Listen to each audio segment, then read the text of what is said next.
آیات سکینہ پڑھنا کیسا ہے، اس کی طبیعت اور مزاج پر کیا اثر پڑتا ہے؟ آیات سکینہ پڑھنی چاہیے۔ جتنے بھی بے سکونی کی چیزیں ہوتی ہیں نا، اس میں آیات سکینہ پڑھنی چاہیے۔ غصے پہ قابو نہ پایا جا رہا ہو، ہمیشہ آیات سکینہ کا ورد کرنا چاہیے۔ امراض ہیں جنسی طور پہ، اخلاقی طور پہ، کسی بھی چیز میں بار بار ان آیات سکینہ کو، انہیں آیات سکون بھی کہتے ہیں۔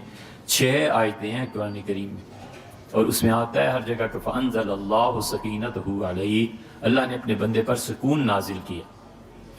غار ثور کے متعلق بھی آتا ہے کہ حضرت بکر رضی اللہ عنہ کہا کہ لو نظر تحت قدمئی، اگر اس آدمی نے اپنے پاؤں بھی دیکھے نا، لنظرنا، ہمیں دیکھ لے گا، اتنے قریب آ گئے ہیں یہ۔ تو غار کے باہر ہی کھڑے ہو کے 2 باتیں کر رہے تھے، تو حضرت رسالت پناہ صلی اللہ علیہ وسلم فرمایا تمہارا ان 2 کے متعلق کیا خیال ہے جن کا تیسرا اللہ ہے؟ ثانی اثنین، 2 میں سے دوسرا۔ یہ حضرت بکر رضی اللہ عنہ کو کہا گیا ہے۔ حضرت عمر رضی اللہ عنہ کہتے تھے میری ساری زندگی کی نیکیاں لے لیں ابو بکر، اور ایک رات جس میں وہ رسول اللہ صلی اللہ علیہ وسلم کو غار ثور میں لے کے گئے تھے، اور ایک دن جس انہوں نے فیصلہ کیا تھا کہ ہم مرتدین کے خلاف جہاد کریں گے، یہ 2 مجھے دے دیں، میری ساری زندگی کی نیکیاں ان کی نظر۔ تو حضرت بکر رضی اللہ عنہ کہا تھا، حضور صلی اللہ، اس پہ بھی آتا ہے فَأَنزَلَ اللَّهُ سَكِينَتَهُ، اللہ نے اپنا سکون ان پہ نازل کیا۔ 6 جگہ یہ ہیں۔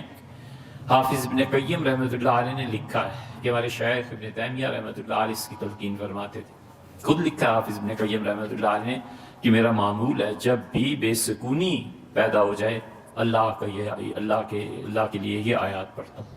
اور ان کے شیخ ابن تیمیہ رحمۃ اللہ علیہ بھی مسلسل پڑھتے تھے، ان کے شیخ ابن تیمیہ رحمۃ اللہ علیہ بھی کثرت سے پڑھتے تھے۔ وہ کہتے ہیں میرے شیخ پڑھتے تھے، فجر کی نماز کے بعد بیٹھتے تھے اور اشراق تک پڑھنے تک بیٹھے رہتے تھے اور اللہ کا ذکر کرتے تھے۔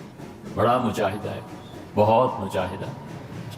تو ہم نے ایک مرتبہ سفر پہ جانا تھا تو میں حاضر ہوا، میں نے عرض کیا کہ حضرت وہ سفر، تو خاموش رہے، پڑھتے رہے۔ پھر اور جب اٹھے سارے اپنے معمولات سے فارغ ہو گئے تو میں نے کہا ناشتہ کر لیں، پھر سفر پہ جانا ہے۔ تو فرمایا میرا ناشتہ یہی ہے، جس دن یہ نہ ہو اس دن طبیعت بہت کمزور پڑ جاتی۔ تو اللہ کی یاد کثرت سے، ان آیات کا پڑھنا، آیات سکون کا پڑھنا، آیات شفا کا پڑھنا، یہ سب چیزیں کرنی چاہیے، یہ ضروری ہیں۔ یہ بے سکونی کا علاج ہے۔ اللہ اس کے نتیجے میں سکون نازل بھی کرتا ہے، اور اس کے نتیجے میں اللہ تعالیٰ اس بندے کی رہنمائی کرتا ہے کہ سکون کس چیز میں ہے، کس چیز کے استعمال میں۔ آپ کر کے دیکھیں، ایک صاحب کو بہت زیادہ ایک چیز پیش آ گئی تھی، تو ہم نے انہیں کہا کہ یہ آیات پڑھیں، آیات سکینہ اور آیات شفا، ان دونوں کو ملا کے پڑھتے رہتے تھے۔ تو بہت شدید جلد کی کوئی بیماری تھی، پیش آ گئی تھی انہیں۔ تو ہم نے کہا ڈاکٹرز تو دیکھتے ہیں کہ یہ بھی کر لیں، ساتھ ساتھ وہ بھی جاری رکھیں، یہ بھی پڑھیں۔ تو وہ چند دن بعد جانا ہوا تو وہ بالکل ٹھیک ہو گئے تھے، بس بعض جگہ پہ جسم میں، جلد میں چیزیں رہ گئی تھی۔ تو ہم نے کہا یہ کیسے؟ تو انہوں نے کہا میں یہ آیات پڑھتا رہتا تھا، تو ایک مرتبہ سویا تو خواب میں کسی نے کہا کہ تمہاری جلد کو کیا ہو گیا ہے؟ میں نے کہا بیمار ہوں۔ اس نے کہا میں تمہیں ایک ایسی چیز بتاتا ہوں جس سے تم غافل ہو، اور اللہ تعالیٰ نے تمہارا سکون اس میں رکھا ہے۔ میں نے کہا کیا؟ اس نے کہا یہ تمہارے لان میں جو درخت لگا ہوا ہے نا، اس درخت کی شاخ کاٹو اور اپنے سارے جسم پہ وہ پتے پھیرتے رہو تو تم ٹھیک ہو جاؤ۔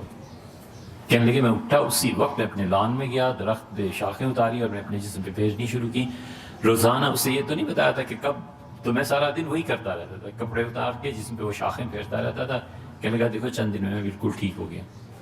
اللہ تعالیٰ وما یعلم جنود ربک الا ھو، اور تیرے پروردگار نے جب فوج اپنی بھیجنی ہو کسی کام کے لیے تو تیرے پروردگار کی فوج کو دنیا میں کوئی نہیں جانتا۔ ہوا بھی اس کی فوج ہے، موجیں بھی اس کی فوج ہیں، پانی بھی اس کی طاقت ہے، بجلی گرجتی ہے تو اس کی طاقت ہے۔ وما یعلم جنود ربک الا ھو، تیرے پروردگار کے علاوہ کوئی نہیں جانتا کہ اس کے کتنے لشکر ہیں۔